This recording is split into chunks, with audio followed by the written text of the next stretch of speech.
नमस्कार दोस्तों। आज है 18 जून 2024। हम लोग 17 और 18 जून से जितने भी करंट अफेयर्स के महत्वपूर्ण क्वेश्चन बन सकते हैं उस सभी पर डिस्कस करेंगे। पीडीएफ आप हमारे टेलीग्राम चैनल से डाउनलोड कर सकते हैं और टेलीग्राम चैनल का लिंक मैंने इस वीडियो की डिस्क्रिप्शन में दे दिया है, तो आप इस लिंक पर जाकर टेलीग्राम चैनल ज्वाइन कर सकते हैं। चलते हैं हम लोग पहले क्वेश्चन पर। पहला क्वेश्चन है, हाल ही में मध्य प्रदेश के मुख्यमंत्री डॉक्टर मोहन यादव ने किस सेवा का उद्घाटन किया है? ये कौन सा सेवा का उद्घाटन किया गया है?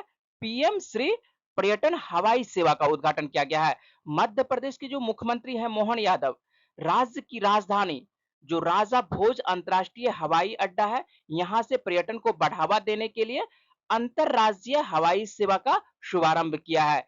इसे पीएम श्री पर्यटन वायु सेवा का नाम दिया गया है और इसकी पहली उड़ान हम लोग देखते हैं कि कहां से कहां की है। तो इसकी जो पहली उड़ान है राजधानी भोपाल से जबलपुर के लिए रवाना की गई है। नेक्स्ट क्वेश्चन है, हाल ही में कलकत्ता उच्च न्यायालय ने पश्चिम बंगाल सरकार को राज्य में सभी सरकारी नौकरियों में ट्रांसजेंडर को कितने प्रतिशत आरक्षण देने की घोषणा की गई है? ये कितना प्रतिशत आरक्षण देने की घोषणा की गई है? ट्रांसजेंडर को 1% आरक्षण देने की घोषणा की गई है। कलकत्ता हाईकोर्ट ने पश्चिम बंगाल सरकार को राज्य में सभी सार्वजनिक नौकरियों में ट्रांसजेंडर व्यक्तियों के लिए 1% आरक्षण सुनिश्चित करने का निर्देश दिया है। नेक्स्ट क्वेश्चन है, हाल ही में archery in Paris final Olympic qualifier में किस भारतीय खिलाड़ी ने तीरंदाजी में गोल्ड मेडल जीता है? तो किसके द्वारा जीता गया है? भारतीय महिला तीरंदाज भजन कौर के द्वारा जीता गया है। भजन कौर ने तुर्की के अंतालिया में तीरंदाजी in Paris final Olympic qualifier में स्वर्ण पदक जीतकर भारत के लिए ओलंपिक व्यक्तिगत कोटा हासिल किया है। और ये जो तस्वीर है हम लोगों के सामने में, ये भजन कौर का तस्वीर है। नेक्स्ट क्वेश्चन है, भारतीय महिला क्रिकेट टीम में डेब्यू करने वाली सबसे उम्रदराज क्रिकेटर कौन बनी है? ये कौन बनी है? आशा शोभना बनी है। आशा शोभना ने 33 साल की उम्र में वनडे में डेब्यू किया। इसके साथ ही वह भारत की ओर से डेब्यू करने वाली सबसे उम्रदराज प्लेयर बन गई है। पिछले कुछ सालों से इंटरनेशनल क्रिकेट में उनका प्रदर्शन जो है उम्दा रहा है। विमेंस प्रीमियर लीग में भी उन्होंने बेहतरीन गेंदबाजी की थी। आपको पता है कि आशा शोभना आपको आरसीबी की तरफ से खेलते हुए नजर आ रही थी। और यहाँ पर जो हम लोग तस्वीर देख रहे हैं, ये जो तस्वीर है आशा शोभना की तस्वीर है और ये भारतीय क्रिकेट टीम की कप्तान हरमनप्रीत कौर है और इनके द्वारा ही भारतीय कैप जो है, भारतीय टीम की कैप जो है इन्हें पहनाया गया है, आशा शोभना को दिया गया है। नेक्स्ट क्वेश्चन है, टी20 क्रिकेट के इतिहास में सबसे तेज 100 विकेट लेने वाले दुनिया के दूसरे स्पिनर कौन बने हैं? तो दुनिया के दूसरे स्पिनर कौन बने हैं? नेपाल के क्रिकेटर स्पिनर गेंदबाज जो है संदीप लामिंछने बने हैं। संदीप लामिंछने ने टी20 क्रिकेट में सबसे तेज 100 विकेट लेने वाले दुनिया के दूसरे गेंदबाज बन गए हैं। संदीप लामिंछने ने 54 टी20 मैच खेलकर 100 विकेट हासिल किए हैं, जबकि टी20 में सबसे तेज 100 विकेट लेने वाले दुनिया के पहले गेंदबाज अफगानिस्तान के खिलाड़ी राशिद खान है। राशिद खान ने 53 मैचों में 100 विकेट हासिल किए हैं। इसी सूची में तीसरे नंबर पर जो है श्रीलंका के खिलाड़ी वानिंदु हसरंगा शामिल है, जिन्होंने 63 मैच में 100 विकेट हासिल किए थे। ये जो तस्वीर है ये संदीप लामिंछने की तस्वीर है और इन्होंने ही इतिहास बनाया है और ये नेपाल के खिलाड़ी हैं।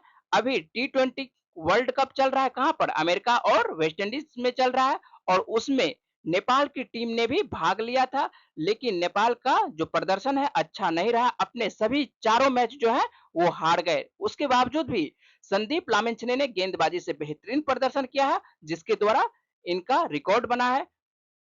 नेक्स्ट क्वेश्चन है, हाल ही में किस बैंक ने risk manager of the year award 2024 जीता है? ये किसके द्वारा जीता गया है? भारतीय रिजर्व बैंक के द्वारा जीता गया है। भारतीय रिजर्व बैंक ने risk manager of the year award 2024 जीता है। यह अवार्ड जो है लंदन का एक प्रमुख प्रकाशन सेंट्रल बैंकिंग के द्वारा प्रदान किया जाता है। यह अवार्ड भारतीय रिजर्व बैंक के जोखिम संस्कृति और जागरूकता को बढ़ाने में किए गए प्रयासों को मान्यता देता है। बात करते हैं आरबीआई की, तो आरबीआई की स्थापना कब होती है? 1 अप्रैल 1935 ईस्वी को इसकी स्थापना होती है और इसका राष्ट्रीयकरण क्या कब किया जाता है? तो आप लोगों को पता है कि 1 जनवरी 1949 ईस्वी को इसका राष्ट्रीयकरण किया जाता है और अभी वर्तमान में इसके गवर्नर कौन है? तो इसके वर्तमान में गवर्नर कौन है? शक्तिकांत दास हैं। नेक्स्ट क्वेश्चन है जीमैक्स अभ्यास का कौन सा संस्करण साल 2024 में आयोजित किया जा रहा है? तो ये कौन सा संस्करण है? जीमैक्स का 8वां संस्करण है। जापान भारत समुद्री अभ्यास का 8वां संस्करण जापान के योकोसुका में शुरू हो गया है। जीमैक्स 24 अभ्यास की मेजबानी Japan maritime self defence force द्वारा की जा रही है। जापानी नौसेना को Japan maritime self defence force कहा जाता है। भारतीय नौसेना का स्वदेश निर्मित steel frigate IPS Shivalik Gmax 24 में भाग ले रहा है। तो आप लोगों से क्वेश्चन पूछा जा सकता है कि भारत की तरफ से किसने भाग लिया है? तो आईपीएस शिवालिक भाग लिया है। और आप लोगों से सिंपल क्वेश्चन पूछा जा सकता है कि जीमैक्स का जो अभ्यास है किसके किसके बीच में होता है? तो जीमैक्स अभ्यास किसके किसके बीच में होता है? जापान और भारतीय नौसेना के बीच में होता है। नेक्स्ट क्वेश्चन फिर एक्सरसाइज से ही है।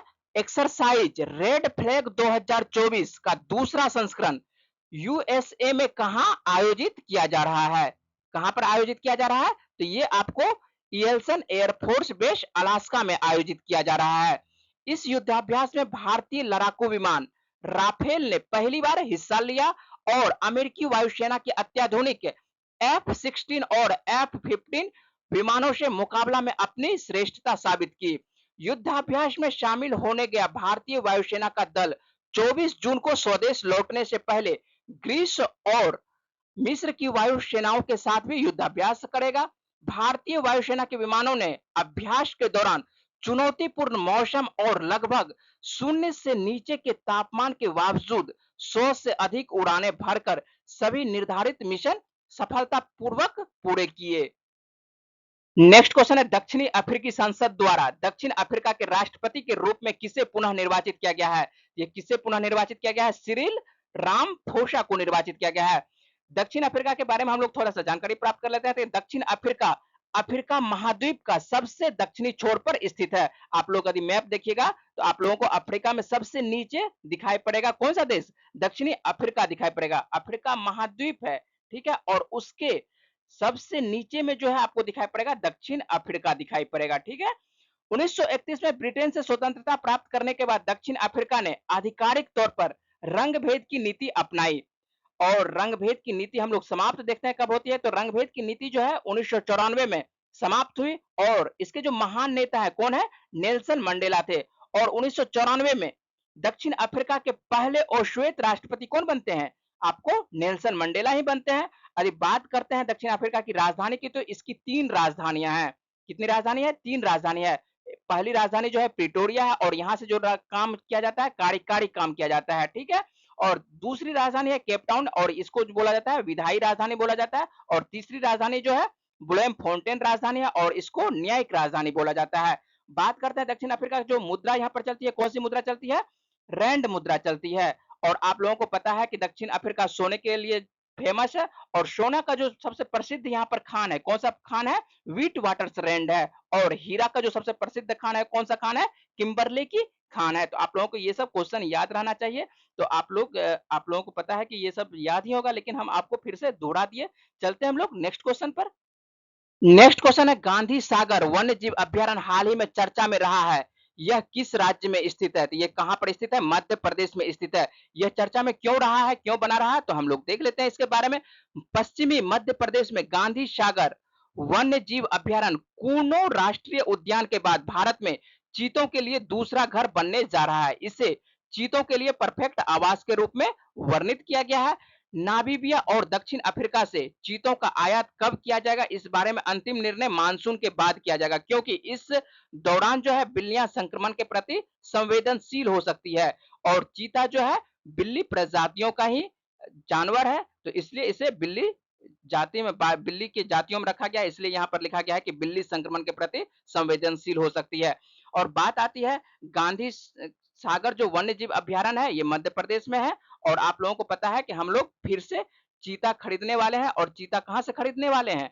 और चीता नामीबिया और दक्षिण अफ्रीका से खरीदने वाले हैं और इसे कहां पर रखा जाएगा? गांधी सागर वन्य जीव अभ्यारण्य में रखा जाएगा। और जो भी करंट अफेयर्स में आता है वो लगभग आने वाले दिनों में किसी भी परीक्षा में पूछा जा सकता है। तो आप लोगों को डायरेक्ट पूछा जाएगा कि गांधी सागर वन्यजीव अभ्यारण्य किस राज्य में है। तो आप लोगों को गांधी सागर वन्यजीव अभ्यारण्य किस राज्य में है तो मारना है कौन सा क्वेश्चन आंसर, मध्य प्रदेश में है। और किस लिए फेमस रहेगा, सब पहली बार जो खरीदा गया था उसको कूनो राष्ट्रीय उद्यान में रखा गया था, और इस बार जो हम लोग खरीद रहे हैं इसे कहां पर रखा जाएगा, इसको आपको गांधी सागर वन्यजीव अभ्यारण्य में रखा जाएगा।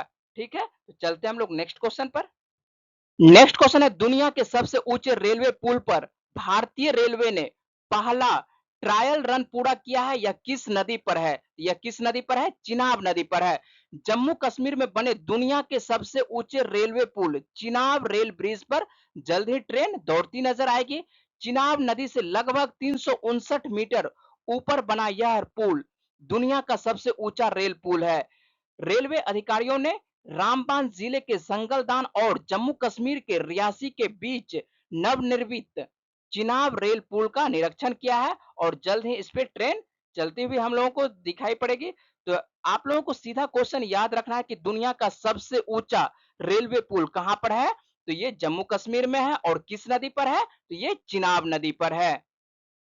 ये जो पुल आप लोगों को दिखाई पड़ रहा है यही चिनाब नदी पर बना दुनिया का सबसे ऊंचा रेलवे पुल है, और इसी पर ये जो तस्वीर आप लोगों को दिखाई पड़ रहा है इस पर ट्रेन आपको एक दिखाई पड़ रहा है इंजन चलते हुए, तो इसका ट्रायल किया जा चुका है और इस पर बहुत जल्द ही ट्रेन चलते हुए नजर आएगी। नेक्स्ट क्वेश्चन है, वैश्विक शांति सूचकांक 2024 में 163 देशों में भारत का स्थान क्या है, तो भारत का स्थान क्या है, 116वां स्थान है। यदि प्रथम स्थान की बात करते हैं तो प्रथम स्थान पर कौन सा देश है, प्रथम स्थान पर आइसलैंड है। यह रिपोर्ट विश्व भर में हिंसा के प्रभावों, परिणामों और आर्थिक प्रभावों पर प्रकाश डालती है। शांति की वर्तमान स्थिति और उससे प्रभावित होने वाले पर्यावरणीय प्रभावों पर मूल्यवान अंतर्दृष्टि प्रदान करती है। इस तरह से आज के जो भी करंट अफेयर्स महत्वपूर्ण बन रहे थे उस सभी पर मैंने बातचीत की।